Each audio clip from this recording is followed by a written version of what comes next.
Okay, I'm now starting row number 8 of Brooke's Combo Leaf Scarf. But before I actually work this row, I'm going to insert a lifeline into my work so that in case or when I mess something up, I can just use the lifeline to reinsert my needle at that specific spot. I like to do it at just prior to row number 8, mostly because there's a lot of purl stitches here and I don't have to worry too much about working around this thread when it's in there. I'm using a piece of dental tape, very thin and flat. So you need a piece of dental tape and a very small piece of Scotch tape.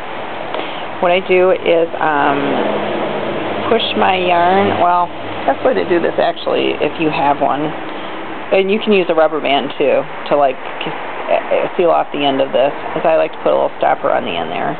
You can push your yarn, all your stitches forward on your needle. Then taking your dental tape and holding it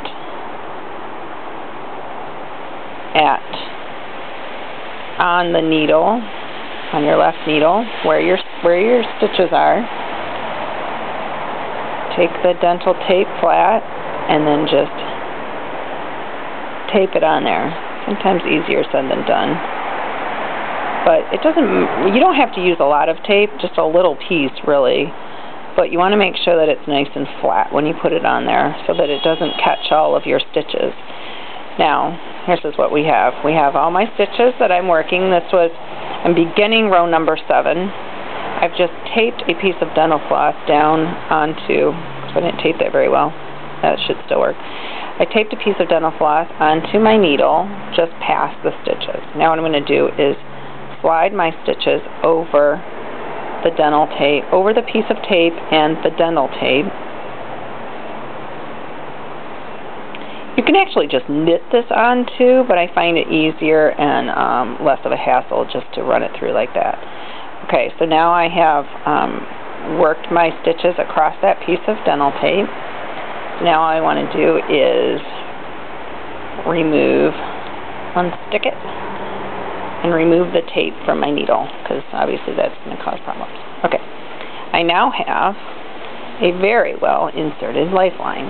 Why use dental tape? Well, for one thing, it slides really well through these little stitches on this very small needle. I'm using a size 3, mostly because I tend to knit a little tight. I will recall what the pattern calls for, but I'm using a size 3. Anyway, okay, so now I'm going to work row number 8 while I have my lifeline in there. Okay. So row number 8 is a wrong side row, mostly pearls. Oops. So just grab your yarn as you normally do, and you see your dental tape hanging out from the end there. Just trying not to pick that up. Work your row. So the first stitch is to purl. Of course, I always find that the tape actually wants to get in the way more in the beginning. Okay. And then you're going to knit 2. And if you catch it, it's not that big of a deal. It just makes it a little more difficult if you do have to go back and insert your yarn. Like as I'm purling these 2 together here, the dental tape wants to get in the way. And you can just give it a little tug and kind of pull it down out of the way. Purl 2 together, yarn over, purl 2, and I'm catching it there. And then knit 2. Now we're going to knit 2 to the back loops. I'm going to stretch my loops out a little bit here, just so because I want to try not to catch that tape. I'm purling 2 to the back loops, and then purl 9. Whoops.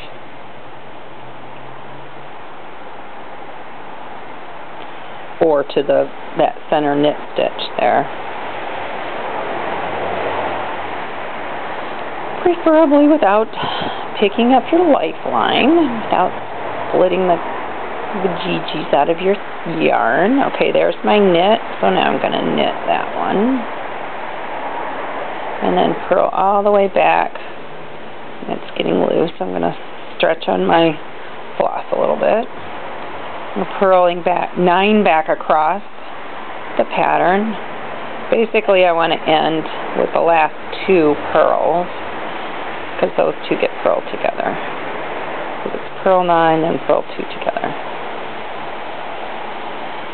Okay, so I have 2 more left. This time I'm going to pull it from the left because I'm getting a little short on that edge. So purl 2 together, then knit 1, knit 2, and again it's getting loose. Yarn over, purl 2,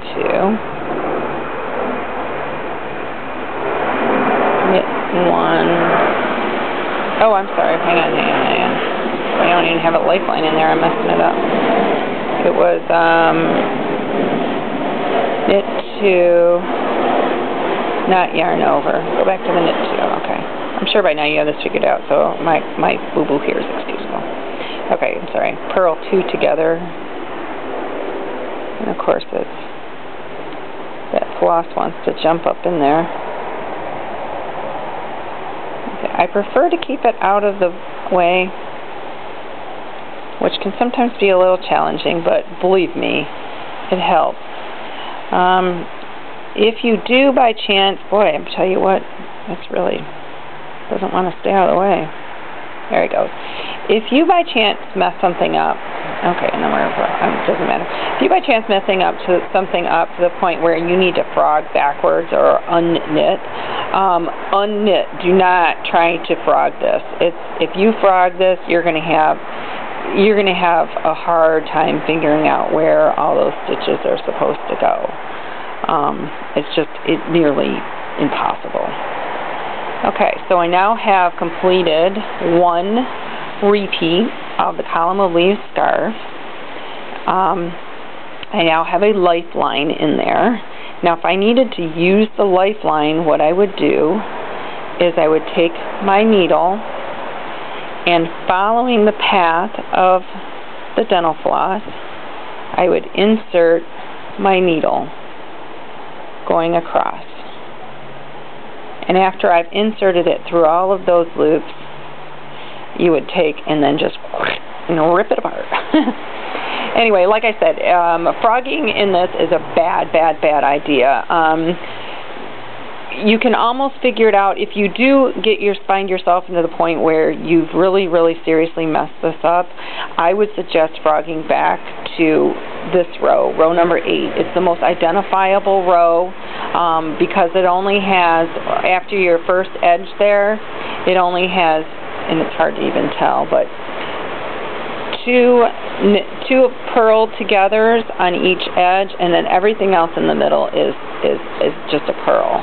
So hopefully you won't have to do that, and you'll insert plenty of lifelines through. I actually like to usually keep 2 of them working at one time. Like when you first start, I would recommend putting in a lifeline at the end of every repeat, just before row number 8. Good luck.